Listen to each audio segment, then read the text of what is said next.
Good morning, everybody. Whoops, I didn't realise we were on.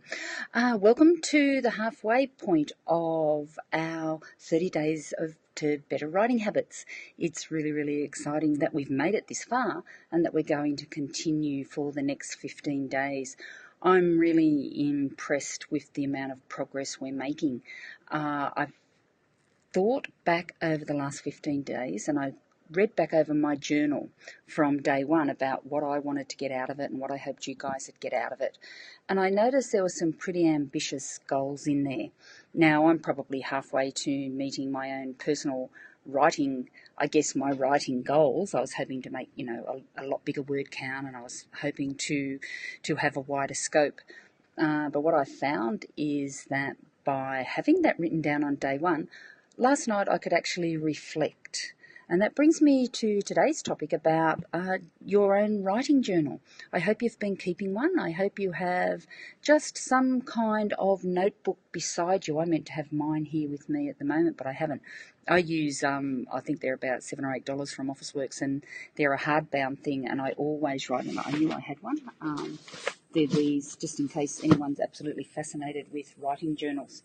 All right. Oh, it's got to be on that side, hasn't it? I'm doing very well this morning. All right. And in these, I keep all my reflections, all my writing, all my ideas if I happen to be sitting at the desk when I have them, quotes that I find of other writers. When I was writing full time, if I was listening to Radio National, I remember I used to always listen to the Ramona Caval interviews, and I used to always jot down things that I learned from the writers that she was speaking to. Because I used to write about Outback Australia, I used to listen to Landline, and there were always some really interesting conversations going on there. And I'd find myself going off in all sorts of directions. Or I'd listen to the ABC, and they'd quite often have lecturers on subjects that I was interested in.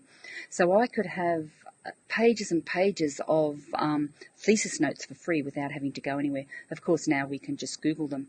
But even when you do Google your research and you do read it, unless you make notes, you're not going to remember it. The other purpose, of course, of journal writing is to eavesdrop and overhear conversations and write things down if you see people talking. And one really interesting exercise that I always give to my students is go to a cafe where you would not normally go, where you could not normally afford to go, and just listen to some of the conversations around you. Note what the people are wearing. Note the flowers on the table and the silverware and the deference with which the waiter shows these kinds of people. Then they come and serve us and they don't show that kind of difference, which is a bit sad. Or if you're in an Outback cafe and you find those milkshakes in old-fashioned silver tins and how gorgeous they are. And we were at Charters Towers and I was reading through my old journals, and I remember these milkshakes because you just couldn't get them anywhere. And of course it's 40 degrees out there, and to have this icy cold milkshake with the drips of condensation dripping down the side, just magic. And that has turned up in one of my stories, just describing the condensation, describing the thirst quenching moment of having that milkshake. And one of the books I found which is what brought this reflection on today, is this one, Stephanie Dowrick's Creative Journal Writing. And one of the things that she says on the back of it that I absolutely love and I wanted to share with you, it is a place of unparalleled discovery and a creative playground where everyday rules no longer count. Now, I love the idea of having a creative playground.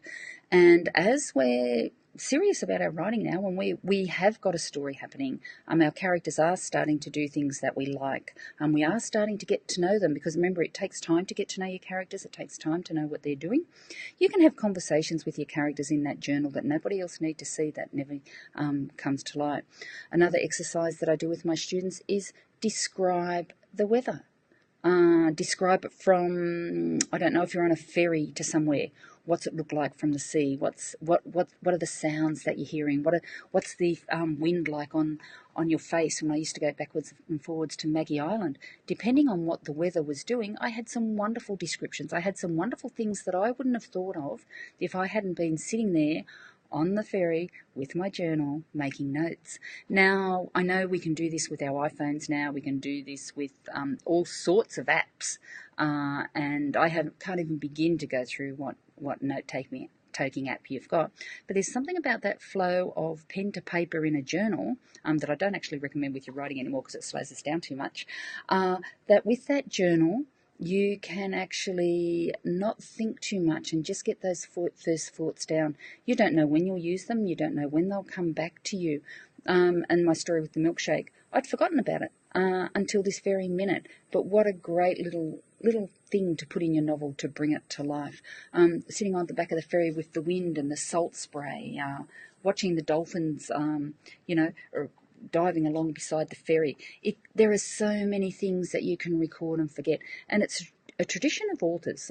Quite often you'll see some of our more literary authors, they'll publish their journals. And you can see their thoughts and their fragments and some of the interesting things that they've been up to. David Malouf, I was trying to find it before and I couldn't find it for you, otherwise I would have shown you. Jackie French has this wonderful journal called A Year in the Valley, where she lives down at the Araluen Valley, down between Bateman's Bay and the coast. And you read her thoughts. You actually reach out with her as she's feeding her wombats and I guess going through her beautiful rainforest garden that she has down there. It's wonderful. It's wonderful to read people's journals. I think Margaret Atwood's got some. I know Drusilla Majewska's got them. The list goes on and on and on. If you can get hold of someone else's journals, there's certainly things that can feed into your own writing. But let me know if you've got a journal, because I think it's something that is hugely important. Writing for you, Julia Cameron does her morning pages. I never did my morning pages because I thought that it was a waste of writing and I wanted to put all my energy into my novel writing. But I know some people are religious about their morning pages and I've got no idea what goes on in them. So maybe you do the Julia Cameron way. I just use mine to jot things down if I see a quote, if I hear something on the radio, if I find something on the internet. Trove, as I said, I always take it into the State Library with me where I jot things down. At the moment I'm doing rail history and I'm reading about Puffing Billy steam trains, which is really interesting. That all goes in the journal. And I can flick back, I always date it. So I can flick back to what I was doing when I first arrived here in Brisbane, and where I was writing. Was I out in the bush with the kids? Was I escaped up to Mullaney, sitting outside the bookshop there? It's wonderful for you to look back. It's a wonderful way for you to see your own growth as a writer. But it's also a place where your own story can come to life in a gentle kind of way that doesn't put any pressure on you. Okay, let me know how you're going with your journal writing. Make sure you've got one. If you haven't got one, make sure you start one. And let me know how you're going with it. I'll see you tomorrow.